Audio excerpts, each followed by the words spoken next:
Hey there, my beautiful English learning family. Welcome back to the English Talk with Luna podcast. If you're looking for a place where English feels like a warm cup of tea rather than a scary exam, you are exactly where you need to be. I love that imagery, Luna. A warm cup of tea. That's the goal, isn't it? I'm Kai, and I spend about 40 hours a week sitting in a swivel chair, staring at spreadsheets and attending meetings that could have been emails. And I'm Luna. I spend my 40 hours a week, and probably more, surrounded by stacks of research papers, empty coffee cups, and the constant looming shadow of my graduation thesis. So today, we're doing something massive. We aren't just skimming the surface, we are going deep into the work versus school life. We're going to talk about the grind, the stress, the small victories, and how you can talk about all of it in English. This episode is a marathon, not a sprint. We've designed it for B1 learners, but even if you're at an A2 or B2 level, there is so much here for you. We're going to expand our vocabulary, explore complex emotions, and practice active listening. And a quick reminder, you don't need to catch every single word. English is about context. If you understand the vibe and the main ideas, your brain is already winning. So grab your notebook, maybe a snack, and let's get into the heart of the day. Let's start at the very beginning, the moment we leave the safety of our homes. Kai, you mentioned the Metro Marathon before. Describe the sensory experience of your commute. What do you see, smell, and feel? Oh, it's a total sensory overload. I leave my apartment at 7:45 a.m. The air is usually crisp, but the moment I step into the metro station, it changes. It's the smell of electricity, damp coats, and expensive coffee. Does everyone look as miserable as I imagine? It's a specific kind of morning face. People are in their own bubbles. Thousands of people are standing shoulder to shoulder, yet nobody is talking. Everyone is wearing noise-canceling headphones. It's like a silent city moving underground. My commute is 35 minutes, but it feels like 2 hours because of the rush hour intensity. I think the metro is more anonymous than the bus. On my bus route to the university, I see the same people every day. There's the old man with the newspaper, the high schooler who sleeps with his mouth open, and me, the stressed student. Do you have a favorite spot on the bus? I'm very protective of the window seat towards the back. If someone takes it before I get on, my whole morning feels slightly off. I use that time for what I call passive productivity. I'll listen to a lecture recording, but I'm mostly looking at the trees and the traffic. That's interesting. I call my time digital escapism. I play mobile games or scroll through travel photos. It's my way of delaying the reality of the office. But recently, I've been trying to be more intentional. I try to think of 3 things I'm grateful for before I hit my station. It sounds cheesy, but it helps with the overwhelmed feeling. That's a great tip. Listeners, how do you feel during your commute? Is it a time of peace or a time of stress? In English, we use the word commute as both a noun, my commute is long, and a verb, I commute by train. Try to write your own commute story in the comments. Okay, so I've survived the metro. I walk the last 5 minutes to my office building, a giant glass tower that looks very professional and a bit intimidating. I scan my badge, beep, and the Work Kai persona turns on. I call that the social mask. We all have one, right? Absolutely. I walk past the cafeteria, get to the elevator, and prepare for the small talk. You know, those 30 seconds in the elevator where you have to talk to a colleague about the weather or the weekend. Small talk is actually one of the hardest things for English learners. It's so fast and unpredictable. It really is. I usually stick to the basics. Hey, how's it going? Or, ready for the big meeting later? Then I get to my desk. My colleagues are already there, clicking away. The first hour is the most dangerous because of the email avalanche. I have the assignment avalanche. I open our university portal and I see three new notifications: a change in the deadline for my lab report, a new reading list for history, and a message from my group project members asking why I haven't responded yet. Group projects. Those are the stuff of nightmares. They are. It's the ultimate test of leadership and patience. You always have one person who does everything, one person who does nothing, and one person who is constantly distracted.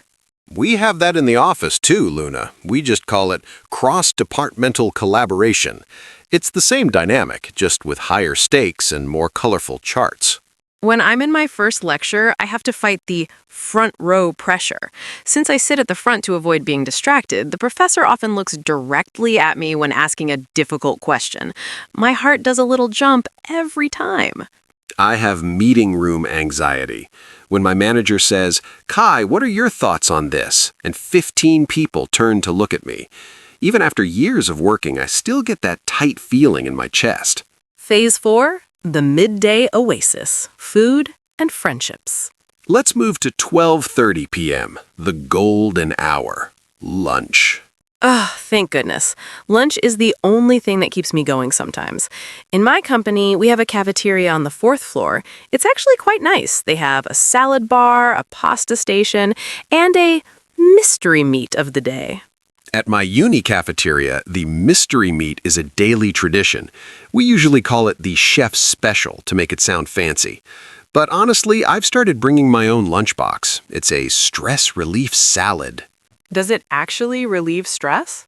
Well, the act of chopping the vegetables the night before is therapeutic, and it's much cheaper. Being a student means being a master of budget living. I remember those days. I used to live on instant noodles and dreams. Now, lunch is my primary social outlet. I sit with my work besties. We talk about everything except the deadlines. We talk about the latest movies, our pets, or our dream vacations. That mental reset is so important. If you spend your lunch break thinking about work, you never actually rest. You just stay in a state of high tension. Exactly. Sometimes I'll even take a 10-minute walk outside the building just to see a tree and remember that the world is bigger than my cubicle. For me, lunch is also library prep. I usually head to the library right after eating. The library has a very specific smell: old paper and quiet desperation. Quiet desperation. That should be the title of my autobiography. Around 2 or 3 p.m., a darkness falls on the campus. We call it the post-lunch coma. It hits the office even harder. The lights seem a bit too bright, the chair feels a bit too comfortable, and the spreadsheets start to look like matrix code. This is when the distracted monster is at its strongest. How do you fight it? I use the Pomodoro technique. 25 minutes of intense focus, then 5 minutes of walking around.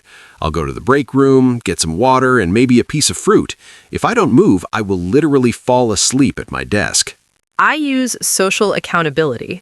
I'll sit with a friend in the library and we'll put our phones in the middle of the table. The first person to touch their phone has to buy the other person a coffee. That is a high-stakes game. It works. But even then, I sometimes feel overwhelmed. I'll look at my to-do list: 50 pages of reading, 1,000 words to write, 30 slides to design. I feel like I'm standing at the bottom of Mount Everest. I feel that every Tuesday. My manager will add a quick task that actually takes 4 hours. I've learned to say no, or at least not today, but it took me years to gain that confidence. As a student, you can't really say no to a professor. You just have to find a way to work smarter, not harder. I've started using AI tools and study groups to break down the information. And then there are the meetings. In the afternoon, I often have status update meetings. If I'm feeling exhausted, my English tends to get worse. I'll forget simple words and start using my hands to explain things. That's so relatable. When we're tired, our brain loses its language filter. I've accidentally spoken my native language in my English-taught seminars before. It's embarrassing, but everyone just laughs because they're exhausted too. 5:30 p.m., the most beautiful time of the day. I save my work, back up my files, and shut down the laptop. Click. That sound is music to my ears. I don't really have a shut down button. As a student, your work follows you home, but I do have a leaving campus ritual. I put on my favorite high energy music, put my headphones on max volume, and walk to the bus stop. It's like a transition from student Luna back to real Luna. I feel a massive weight lift off my shoulders the moment I step outside. But then, the commute back home starts. The rush hour is even worse in the evening because everyone is grumpy and tired. On the way back, I usually feel exhausted, but also a bit proud. Even if I didn't finish everything, I did something. That's a great mindset. We often focus on what we didn't do rather than what we did do. I try to review my day on the train. Okay, I finished that report, I helped a colleague, and I didn't get angry at the printer. That's a win. Listeners, how do you celebrate the end of your day? Do you have a ritual? A special snack? A favorite song? Tell us in English. All right, Kai, let's slow down and look at the tools of the day, our vocabulary. We used some really juicy words today. Let's start with commute. As we said, it's the journey. But did you know you can have a soul-crushing commute? That means a commute that is so long and bad it makes you feel sad. And rush hour. It's not just 1 hour, it's usually 2 or 3. It's when the infrastructure of the city is at capacity. Then we have colleagues. In a professional setting, we don't usually say my work friends in a formal email. We say my colleagues. It sounds more professional and polished. Deadline. This word actually comes from a historical line that prisoners weren't allowed to cross. If they did, it was deadly. Now it just means your boss or professor will be very unhappy if you're late. Distracted. This is the enemy of the 21st century. With social media and notifications, we are all constantly distracted. To be distracted is a passive state, but to distract yourself is an active choice. Overwhelmed. This is a big one. It feels like you are underwater. You have too much of everything. Tasks, emotions, noise. Cafeteria. Remember the pronunciation. Cafeteria. It's a bit of a mouthful. And finally, exhausted. This isn't just I want to sleep. This is my brain and body have no more fuel. Before we finish this marathon episode, Luna, what's one piece of advice you'd give to a student who is feeling overwhelmed? I'd say lower the bar. You don't have to be a straight A student every single day. Some days, just showing up to class and taking messy notes is enough. Consistency is better than perfection. I love that. For office workers, I'd say protect your peace. Don't let your inbox control your emotions. Set boundaries. When you leave that building, leave the work there too. And for our English learners, don't compare your day 1 to someone's year 10. Kai and I have been speaking and practicing for a long time. It's okay to be slow. It's okay to make mistakes. Mistakes are just data points on the map of learning. Every time you say something wrong, you're learning how to say it right. We have walked through the morning, the lunch break, the afternoon slump, and the journey home. We've covered everything from metro marathons to email mountains. We hope this long conversation felt like you were sitting in a coffee shop with us, just listening and learning. This is how real English works. It's messy, it's emotional, and it's full of stories. Our final challenge for you today. Write a short paragraph, 5 to 10 sentences, describing your favorite part of the day. Use at least 3 of the vocabulary words we discussed today. We will be checking the comments and giving feedback to as many people as possible. You are part of the English Leap family now, and we take care of our own. I'm Luna. And I'm Kai. Thank you for listening to the English Talk with Luna podcast.